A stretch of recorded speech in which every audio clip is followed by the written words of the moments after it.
85세를 넘기면 삶의 경계선에 들어섰다고 느끼는 이들이 많습니다.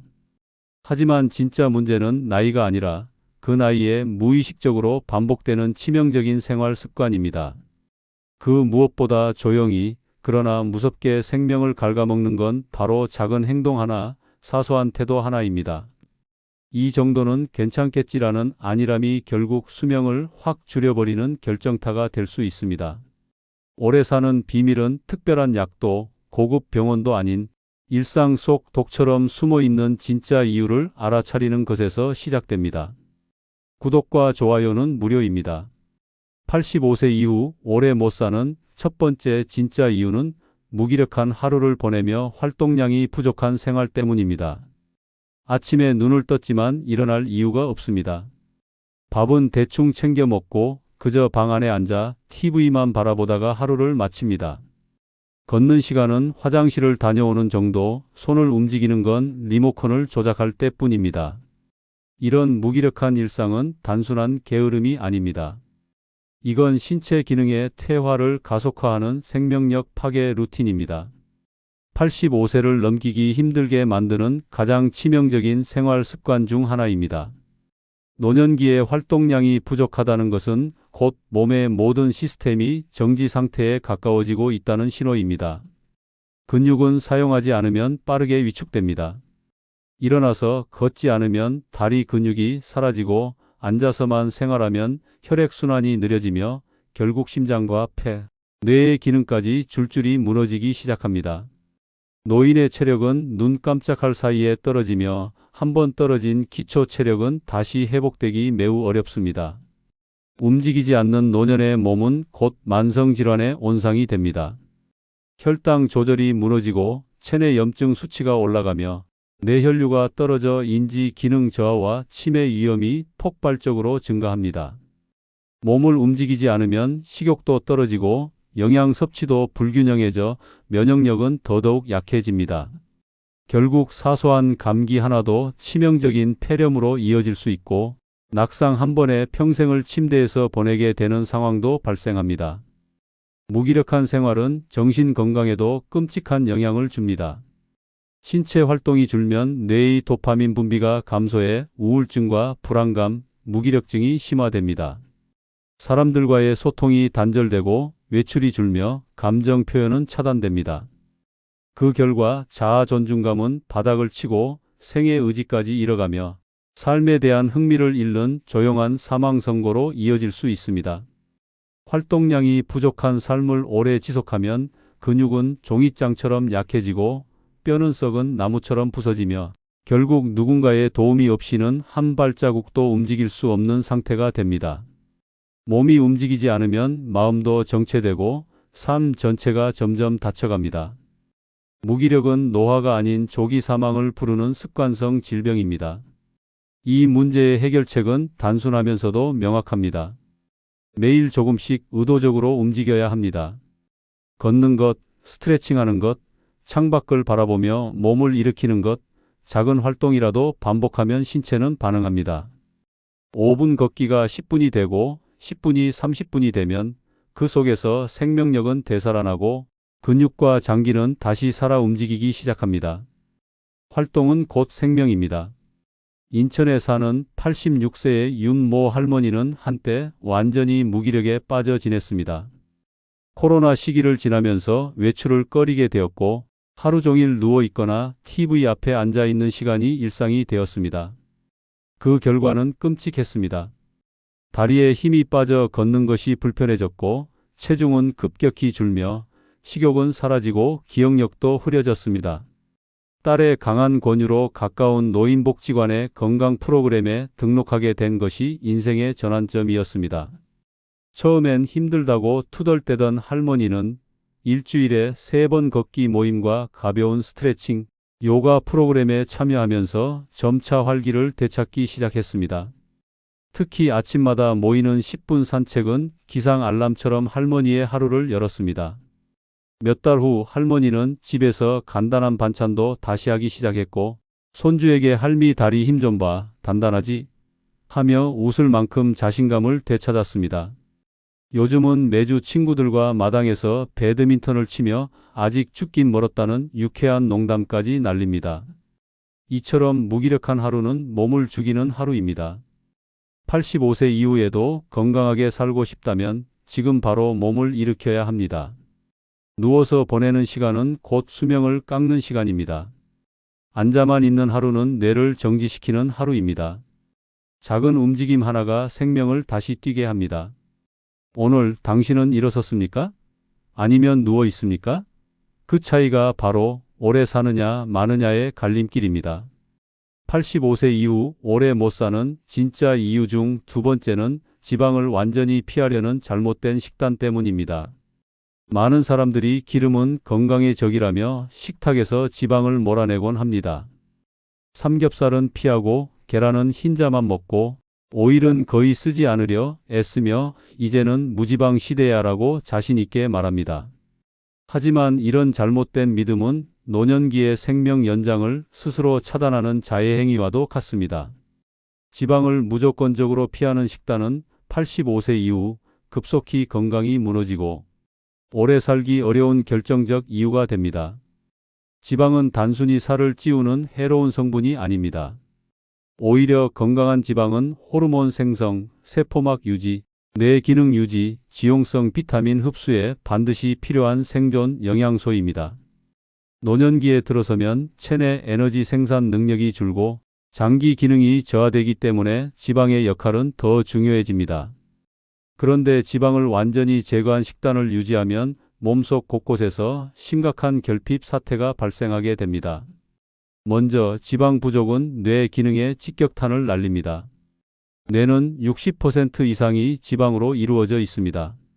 이 지방이 줄어들면 기억력 저하, 우울증, 집중력 저하, 심지어 치매 진행까지 가속화됩니다. 또한 지방이 없으면 호르몬 균형이 무너져 피로, 무기력, 성기능 저하, 면역력 저하로 이어지고 특히 지용성 비타민 A, D, E, K의 흡수 장애로 뼈 약화, 시력 저하, 피부 건조, 출혈성 질환까지 발생할 수 있습니다. 노년기에는 체중보다 근육 유지와 장기 보호가 더 중요합니다. 지방이 너무 적으면 피부 및 지방층이 얇아져 체온 유지가 어려워지고 외부 충격에 더 취약해지며 감염에도 쉽게 노출됩니다. 결국 지방은 뺐지만 생명도 뺀 식단이 되어버립니다. 물론 트랜스지방, 포화지방을 과하게 섭취하는 것은 위험합니다. 하지만 아보카도, 올리브유, 견과류, 들기름, 연어 같은 좋은 지방을 피하는 것은 건강 장기화의 기회를 스스로 끊어내는 행위입니다. 특히 오메가-3는 혈관 청소부 역할을 하며 심혈관 질환 예방에 필수적입니다. 기름을 뺐다고 건강해지는 것이 아니라 좋은 기름을 선택하는 것이 건강 수명의 핵심 열쇠입니다. 노인들은 기름 먹으면 위에 부담 간다거나 살 찔까 무서워서 안 먹는다고 말하지만 실상 지방 부족은 체중은 줄이지만 근육과 장기 기능도 함께 말라 죽게 만듭니다. 체중만 보고 나 건강해라며 자만하는 순간 몸속에서는 조용히 생명력이 탈수되고 있는 것입니다. 경기도 부천에 사는 84세의 정모 할머니는 몇 년 전부터 무조건 저지방 식단만 고수해 왔습니다. 삼겹살은 손도 안 대고 달걀 노른자는 버리고 식물성 오일도 거의 쓰지 않았습니다. 할머니는 나는 무기름파야 기름만 끊었더니 몸이 가볍다니까라며 자부심을 드러냈습니다. 하지만 최근 들어 피부가 갈라지고 눈이 자주 침침하며 피곤함이 쉽게 풀리지 않는 증상이 이어졌고 병원을 찾은 결과는 충격적이었습니다. 의사는 비타민 D 결핍과 지용성 영양소 부족, 호르몬 불균형이 겹쳐서 생긴 결과입니다. 지금처럼 먹다간 뇌 기능까지 영향을 받을 수 있습니다. 라고 설명했습니다. 그날 이후 할머니는 식단을 바꾸기 시작했습니다. 매일 아침 견과류 한 줌, 점심엔 연어구이, 저녁에는 들기름 한 스푼 넣은 나물 반찬을 꼭 챙겼습니다. 그리고 몇 달 뒤 피부는 다시 촉촉해졌고 눈이 선명해지고 기분도 한결 밝아졌습니다. 손녀가 할머니 요즘 왜 이렇게 생기 넘쳐요? 라고 묻자 할머니는 웃으며 말했습니다. 이젠 기름만 빼는 게 아니라 기름으로 살아났단다. 85세 이후 오래 못 사는 진짜 이유 중 세 번째는 스트레스를 제때 풀지 않는 생활 때문입니다. 속이 답답한데도 말하지 않습니다. 억울해도 꾹꾹 누릅니다. 화가 나도 내가 참자며 삼켜버립니다. 이렇게 쌓인 스트레스는 조용하지만 치명적인 생명 파괴자입니다. 그 어떤 질병보다도 그 어떤 사고보다도 더 무섭고 집요하게 노년의 생명을 갉아먹는 독소가 바로 풀리지 않은 감정의 찌꺼기 스트레스입니다. 특히 노년기에 스트레스를 제때 해소하지 못하면 몸과 마음은 마치 느리게 작동하는 시한폭탄처럼 무너져 내리기 시작합니다. 스트레스는 단순히 기분 나쁜 일이나 불편함에서 끝나지 않습니다. 스트레스가 장기화되면 뇌는 위협 상황으로 인식하고 코르티솔이라는 스트레스 호르몬을 과다 분비하기 시작합니다.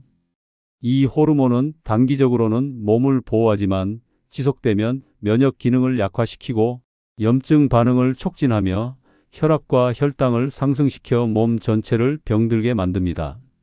결국은 심장질환, 고혈압, 당뇨, 우울증, 치매로 이어지는 건강 붕괴의 직행열차에 올라타게 됩니다. 더 무서운 건 노년기에는 젊을 때보다 스트레스 해소 능력이 현저히 떨어진다는 점입니다. 사회적 활동이 줄고 대화 상대가 줄고 신체적 활동이 줄면서 스트레스를 해소할 수 있는 통로가 점점 좁아지기 때문입니다. 그 결과 감정은 계속해서 안에 쌓이고 또 쌓이면서 몸속 장기와 신경계, 면역 시스템을 잠식하는 치명적인 독소로 작용합니다. 많은 어르신들은 나이 먹으면 다 그렇지 내가 말해서 뭐하나라며 감정 표현 자체를 포기합니다. 하지만 바로 그게 문제입니다. 억누르고 참고 침묵으로 일관하는 삶은 결국 침묵 속의 고통으로 변하고 그것이 조용한 생명력 저하로 이어집니다. 스트레스를 참는다는 건 강한 사람이 아니라 자신을 천천히 병들게 하는 사람입니다. 스트레스는 말하고 울고 웃고 걷고 써내려가며 풀어야만 사라집니다. 감정을 나눌 수 있는 사람을 만들고 일상의 작은 기쁨을 찾고 억지로라도 입꼬리를 올려야 합니다. 규칙적인 운동, 취미 생활, 명상, 기도, 그리고 누군가에게 마음을 털어놓는 일, 이 모든 것이 생명을 지켜내는 스트레스 해소 전략입니다. 제때 풀리지 않은 스트레스는 결국 노년기를 병들게 하고 수명을 단축시키는 가장 강력한 적입니다. 전북 정읍에 사는 85세의 김모 할아버지는 겉으로는 항상 말이 없고 조용한 분이었습니다. 자식들 앞에서는 늘 괜찮다, 고생 말고 살아라라고 말했지만 속으로는 외로움과 서운함이 쌓여가고 있었습니다. 어느 날 가족 모임에서 말없이 밥만 먹던 할아버지는 식사 후 갑자기 어지러움을 호소했고 급히 병원으로 옮겨졌습니다. 진단 결과는 고혈압성 스트레스성 발작이었습니다. 의사는 스트레스를 장기간 참으셨군요. 감정 표현 없이 계속 쌓이면서 결국 터진 겁니다. 라고 설명했습니다. 이 말을 들은 가족들은 충격을 받았고 그날 이후 할아버지에게 매일 감정 일기 쓰기와 하루 10분 가족 전화 통화를 권유했습니다. 할아버지는 처음엔 내가 무슨 일기를 써? 하셨지만 몇 주가 지나자 일기장이 채워지기 시작했고 웃음소리도 하나둘씩 되돌아왔습니다. 손주와의 영상통화 후 오늘은 별로 서운한 일도 없었어라고 말하며 할아버지는 처음으로 감정을 말로 꺼냈습니다. 최근에는 복지관에서 감정 표현 프로그램에도 참여하며 이 나이에 이렇게 말이 많아질 줄은 몰랐어라며 웃습니다. 이처럼 스트레스는 가만히 두면 사라지는 것이 아니라 조용히 몸속을 망가뜨리는 시한폭탄입니다. 제때 풀지 않으면 노년의 건강은 순식간에 무너지고 맙니다. 85세 이후에도 오래 건강하게 살고 싶다면 말하고 웃고 털어내는 용기가 필요합니다. 참는다고 강한 것이 아닙니다. 풀어야 사는 것, 그것이 진짜 건강한 노년의 비밀입니다. 85세 이후 오래 못 사는 진짜 이유 중 네 번째는 보행이 힘든데도 지팡이 사용을 꺼리는 생활 때문입니다. 다리가 자주 휘청거리는데도 무릎이 시큰거리고 발에 힘이 빠지는데도 많은 어르신들은 끝끝내 지팡이를 손에 들지 않으려 합니다. 내가 아직은 지팡이까지는 아니야. 남들이 늙었다고 볼까봐. 싫어라는 자존심 하나로 생명을 위협하는 고집을 껴안고 사는 것입니다. 그러나 이 고집은 결과적으로 노후를 병상에 눕히는 지름길이 됩니다. 보행이 힘든데도 지팡이를 거부하는 습관은 85세 이후 급격한 건강 추락을 불러오는 결정적인 이유입니다. 지팡이는 단순히 걷는 도구가 아닙니다. 그것은 균형을 유지하는 생명의 지지대이며 낙상을 방지하는 최후의 보호막입니다. 노년기에는 근력 저하, 골다공증, 평형 감각 저하로 인해 보행이 불안정해지는 것이 자연스러운 변화입니다. 이때 지팡이 하나만 제대로 사용해도 골절, 낙상, 뇌진탕, 고관절 손상 같은 치명적인 사고를 피할 수 있습니다. 그런데도 지팡이를 쓰면 늙은이처럼 보인다는 허영이 건강보다 앞서는 현실입니다. 보행 불안정은 단순히 넘어지는 문제가 아닙니다. 한 번의 낙상은 단순한 골절이 아니라 생명을 위협하는 돌발 사고로 이어질 수 있습니다. 고관절 골절은 특히 노인에게 치명적이며 수술 이후 회복하지 못하고 사망률이 높아집니다. 실제로 85세 이상 고관절 골절 환자의 1년 내 사망률은 30% 이상이라는 연구도 있습니다. 지팡이를 거부한 대가는 움직일 자유를 빼앗고 삶의 질을 급격히 떨어뜨리는 무서운 결과로 이어집니다. 또한 지팡이를 쓰지 않으려 무리해서 걷는 습관은 몸 전체의 균형을 무너뜨립니다. 잘못된 보행 자세는 척추, 골반, 무릎, 발목까지 줄줄이 손상시키며 관절에 무리를 주고 피로감과 통증을 심화시킵니다. 결국 통증 때문에 더 움직이기 싫어지고 활동량이 줄면서 근육은 위축되고 면역력은 떨어지며 우울감까지 찾아오는 악순환이 반복됩니다. 지팡이는 늙음을 나타내는 상징이 아니라 독립적인 삶을 이어가기 위한 지혜로운 도구입니다. 현대의 지팡이는 기능성과 디자인까지 더해져 오히려 건강관리의 상징으로 받아들여지고 있습니다.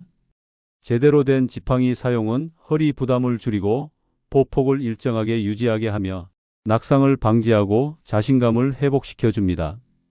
부산 해운대에 사는 86세의 나 모 할아버지는 무릎이 좋지 않아 오래 걷기 힘든 상태였지만 지팡이는 절대 안 쓰겠다고 고집을 부리셨습니다. 내가 지팡이 들면 동네에서 이제 다 됐네 소리 들을 거 아냐 하시며 벽을 짚고서라도 지팡이는 피했습니다. 그러나 어느 날 시장에 가다가 발을 헛디뎌 넘어졌고 결국 고관절 골절로 수술을 받게 되었습니다.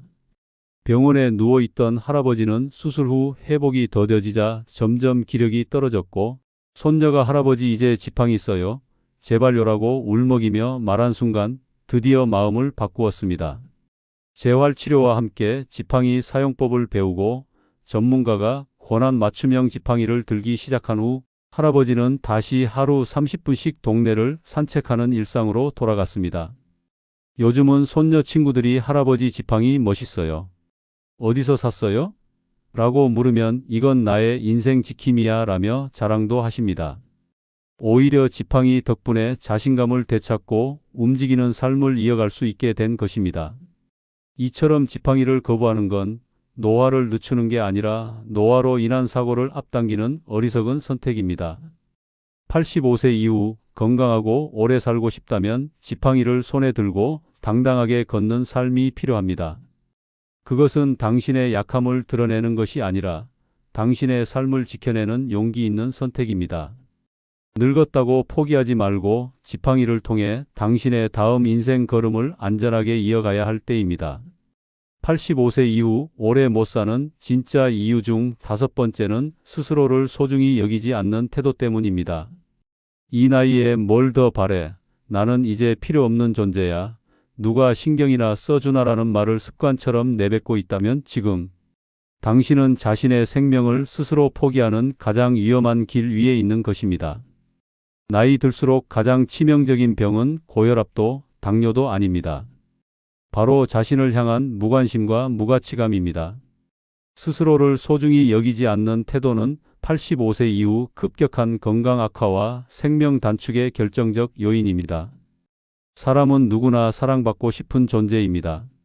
그런데 나이가 들면서 사회적 역할이 줄고 자식들도 바빠지고 혼자 있는 시간이 많아지면 존재의 의미를 놓치기 시작합니다. 나 하나쯤 없어도 상관없다는 생각은 몸과 마음의 모든 생명 시스템을 끄는 전신 스위치로 작용합니다. 스스로를 돌보지 않고 먹고 자는 것도 대충대충 넘기고 외모는 신경조차 쓰지 않으면 몸은 점점 생기를 잃고 조용한 자포자기 상태에 빠지게 됩니다. 스스로를 소중히 여기지 않으면 건강도, 인간관계도, 삶의 질도 함께 무너집니다. 나는 중요하지 않다는 생각은 면역력 저하, 우울증 유발, 식욕 저하, 활동 감소로 이어지고 결국 병이 와도 치료를 미루게 되고 약도 제때 먹지 않게 되며 생명 유지를 위한 최소한의 의지도 사라지는 상태로 떨어집니다. 그 결과는 외롭고 허무하게 맞이하는 조용한 퇴장이 됩니다. 노년기야말로 자신을 가장 존중하고 사랑해야 할 시기입니다. 지금까지 달려온 인생을 스스로 칭찬하고 나 자신을 위한 시간을 보내고 나답게 살아가는 일은 늦은 나이에도 삶의 에너지를 되살리는 가장 강력한 약입니다. 스스로를 소중히 여기는 태도는 단지 심리적인 안정감이 아니라 실제 수명을 늘리는 과학적 행위이기도 합니다. 자신을 사랑하는 사람이 몸을 더 잘 돌보고 사회활동에도 더 적극적이며 치료에 대한 반응도 더 긍정적이라는 연구는 너무나도 많습니다. 스스로를 소중히 여긴다는 것은 거창한 일이 아닙니다. 오늘 아침 내 얼굴을 한 번 더 들여다보고 내 옷차림에 관심을 갖고 좋아하는 음악을 듣고 내가 즐거워지는 일을 찾는 것, 이 모든 것이 생명 연장의 작은 시작입니다. 자신을 대하는 태도가 바뀌는 순간 몸의 반응도 달라집니다. 건강은 의지에서 시작되고 생명은 자존감에서 유지됩니다. 대전 유성구에 사는 87세의 양모 할머니는 오랫동안 혼자 살며 나 같은 늙은이 뭐 하나라는 말을 자주 하셨습니다. 거울도 거의 보지 않고 머리는 언제 빗었는지도 기억나지 않을 만큼 무기력한 상태였습니다. 자식들도 바쁘고 친구들도 하나둘 떠나며 점점 말수가 줄어들었고 식사량도 눈에 띄게 줄었습니다. 그러던 어느 날 동네 복지센터에서 우연히 시니어 뷰티 클래스에 참가하게 되었습니다. 처음엔 마지못해 따라간 자리였지만 거기서 직접 손거울을 들고 립스틱을 바르는 시간을 가진 후 할머니는 처음으로 눈시울을 붉히며 나 아직 살아있네라고 속삭였습니다. 이후 할머니는 매일 아침 머리를 단정히 빗고 좋아하던 보라색 옷을 꺼내 입으며 하루를 시작하셨습니다. 최근엔 거울을 보며 오늘은 얼굴이 좀 생기가 도네라고 말씀하셨고 동네 친구들에게 나 아직 괜찮지? 라며 자신 있게 웃기도 합니다. 요즘은 주말마다 직접 반찬도 만들어서 손주 집에 들고 가며 내가 좀 쓸모 있는 할머니 맞지? 라고 묻는 모습에 가족들은 기쁘게 눈시울을 붉히곤 합니다. 이처럼 스스로를 소중히 여기지 않는 태도는 단순히 자존감의 문제가 아닙니다. 그것은 생명을 짧게 만드는 치명적인 사고방식입니다. 반대로 자신을 한 번 더 챙기고 사랑하는 순간 몸은 살아 움직이고 마음은 피어나며 삶은 다시 활짝 열립니다. 85세 이후에도 오래 살고 싶다면 가장 먼저 바꿔야 할 것은 외부 환경이 아니라 나를 바라보는 시선입니다. 당신은 여전히 소중하고 충분히 살아갈 가치가 있는 사람입니다. 그리고 그 믿음 하나가 남은 생을 건강하고 빛나게 지켜줄 가장 강력한 힘입니다.